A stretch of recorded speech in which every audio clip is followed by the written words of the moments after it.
मित्रों,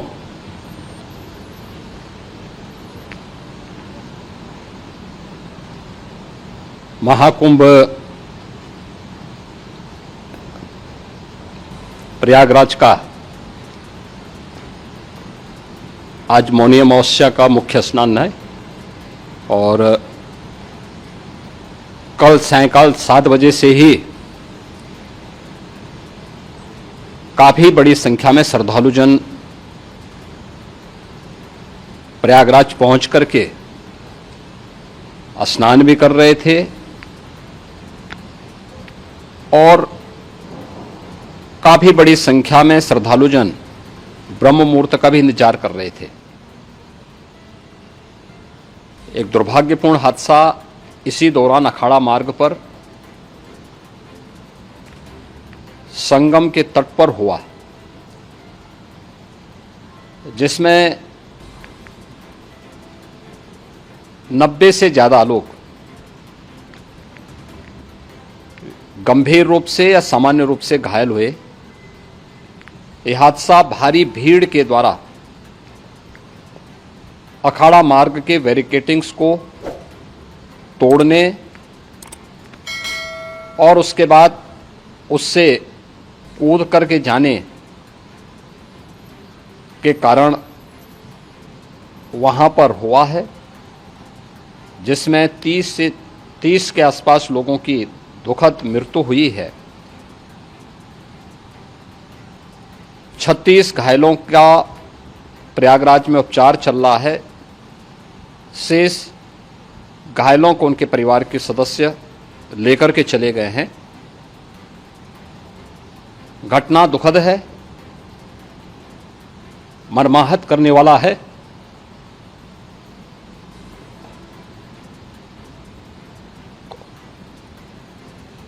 उन सभी परिजनों के प्रति हमारी पूरी संवेदना है। हम लोग रात्रि से ही लगातार प्रशासन के संपर्क में हैं। मेला प्राधिकरण, पुलिस प्रशासन, एनडीआरएफ, एसडीआरएफ,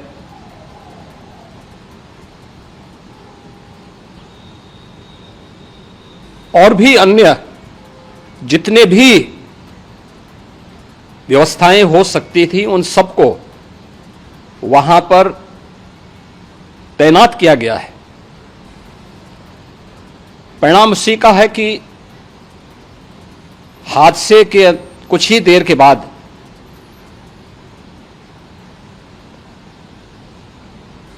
राहत कार्य को ग्रीन कॉरिडोर बना करके प्रशासन ने, पुलिस ने, एनडीआरएफ और एसडीआरएफ के स्वयंसेवकों ने सभी लोगों को हॉस्पिटल तक पहुंचाने का काम किया है। लेकिन दुर्भाग्य से इस दौरान ये मौतें हुई हैं।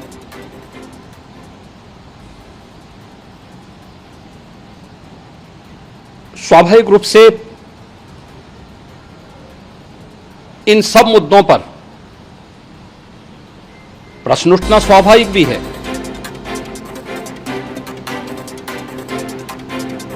उपचार के बाद बहुत सारे लोग अपने परिवारजनों के साथ जा चुके हैं, उनके परिवार के लोग ले जा चुके हैं। जो बाकी बच्चे हैं उनका उपचार चल रहा है। उपचार के सारे इंतजाम वहां किए गए हैं।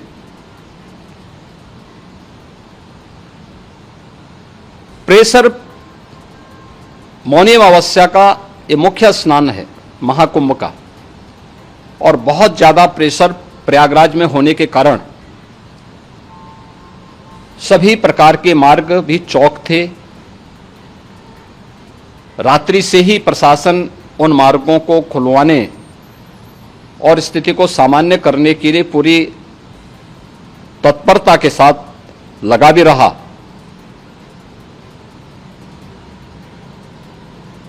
ये सभी घटनाओं के बाद, ये जो हादसा हुआ है, इस हादसा के बाद वहां पर अखाड़ों ने जो आज अमृत स्नान ब्रह्म मुहूर्त में 4 बजे से प्रारंभ होना था। मेला प्राधिकरण के अनुरोध पर उन्होंने स्थगित किया था। अपराह्न में अमृत स्नान प्रारंभ हुआ, जिसमें सभी अखाड़ों ने और अन्य जो सहयोगी संस्थाएं हैं उन लोगों ने इसमें भाग लिया। सभी पूज्य आचार्य महामंडलेश्वर भी इस अमृत स्नान में भागीदार बने। प्रयागराज में आज 8 करोड़ से अधिक लोगों का, श्रद्धालुओं का दबाव था।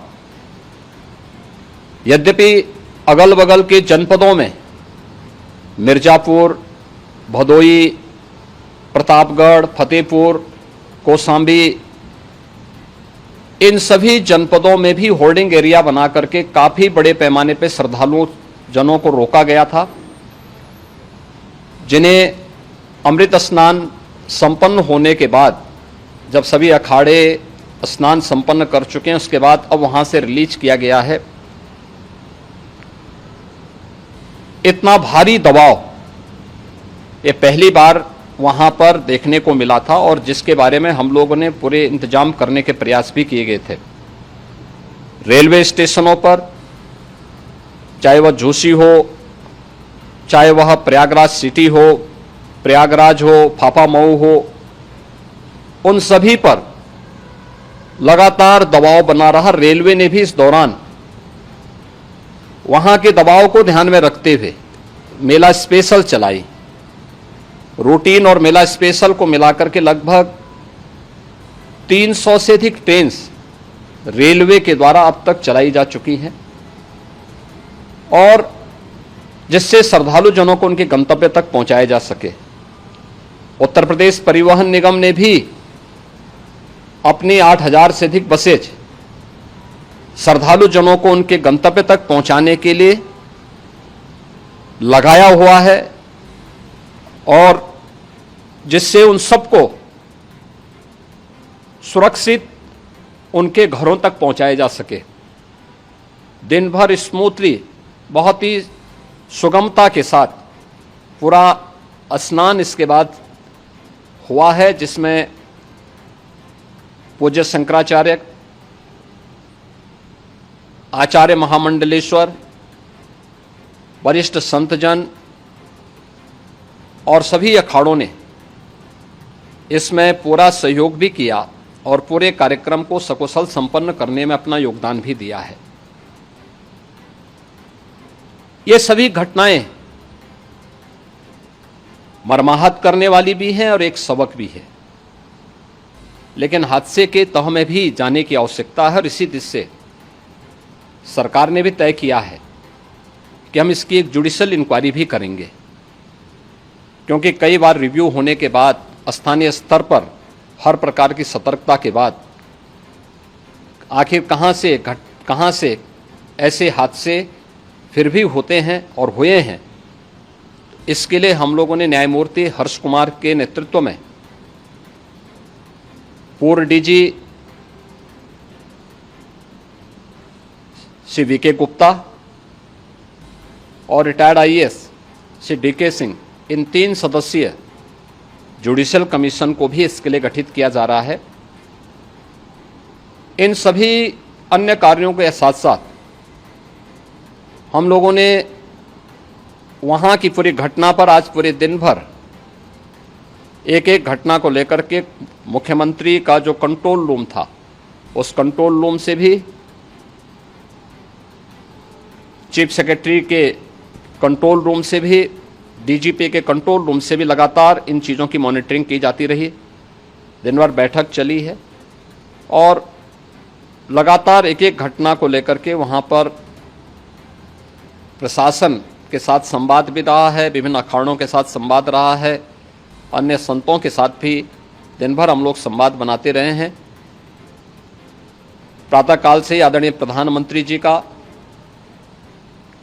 माननीय गृह मंत्री जी का, माननीय राष्ट्रीय अध्यक्ष जी का, अन्य तमाम केंद्रीय मंत्रियों का, माननीय रेल मंत्री जी का, प्रदेश की माननीय राज्यपाल महोदया का भी इस संबंध में बराबर आवश्यक दिशा निर्देश भी और मार्गदर्शन भी प्राप्त होता रहा। इसको लेकर के यहाँ पर सरकार ने उसे नीचे मजबूती के साथ उतारने का कार्य करने का प्रयास किया। घटना अत्यंत दुखद है। मृतकों के प्रति मेरी विनम्र श्रद्धांजलि है। जितने भी मृतक के परिजन हैं, उन सभी परिवारजनों के प्रति जिन्होंने अपने परिवार के सदस्यों को खोया है, मेरी संवेदनाएं हैं। विनम्र श्रद्धांजलि उनके प्रति संवेदना मेरी है। और इस पूरी घटना की हम लोग न्यायिक जांच करवा करके इसकी तह में भी जाएंगे। इसके अलावा पुलिस के स्तर पर भी अलग से हम लोग इसके एक अलग से भी जांच करवाएंगे कि आखिर कहां पे ऐसे हादसे किन कारणों से हुए हैं, क्योंकि पहले से इस बारे में हम लोग, हमारी रणनीति थी कि इतनी बड़ी संख्या में श्रद्धालु वहां पर आएंगे। मृतक के परिजनों के प्रति हम प्रदेश सरकार की तरफ से, जिन्होंने इस हादसे में अपने परिवार के सदस्यों को खोया है, वहां पर मेला प्राधिकरण के पास वो पूरी सूची है, उन लोगों ने उसको वहां पे जारी भी किया है। मैं उन सब के प्रति अपनी संवेदना भी व्यक्त करता हूं और परिवारजनों को हम प्रदेश सरकार की तरफ से 25-25 लाख रुपए की आर्थिक सहायता की घोषणा भी कर रहे हैं। और न्यायिक आयोग इस पूरे मामले को देख करके एक समय सीमा के अंदर राज्य सरकार को अपनी रिपोर्ट देगा और इसमें आने वाले समय में या आने वाले स्नान के लिए भी हम और कैसे व्यवस्था को और सुदृढ़ किया जा सकता है, इसके बारे में भी कल मुख्य सचिव और डीजीपी स्वयं एक बार प्रयागराज जाकर के उन सभी मुद्दों को देखेंगे। आवश्यकता पड़ती है तो फिर इसमें, यद्यपि आज प्रदेश सरकार के तमाम वरिष्ठ अधिकारियों को हम लोगों ने अलग अलग स्थानों पर वहाँ लगाया गया था और वे सभी पूरी तत्परता के साथ, प्रमुख सचिव नगर विकास वहीं थे, पीडब्ल्यूडी के प्रमुख सचिव भी वहीं पे थे, पावर कॉरपोरेशन के चेयरमैन भी वहीं पे मौजूद थे, जिन एक एक मुद्दों पर वहाँ पर वे लोग लगातार निगाह रखे हुए थे। लेकिन दुर्भाग्यपूर्ण घटना और ये मर्माहत करने वाली घटना है। मैं सभी उन पुण्य आत्माओं के प्रति अपनी विनम्र श्रद्धांजलि भी अर्पित करता हूं।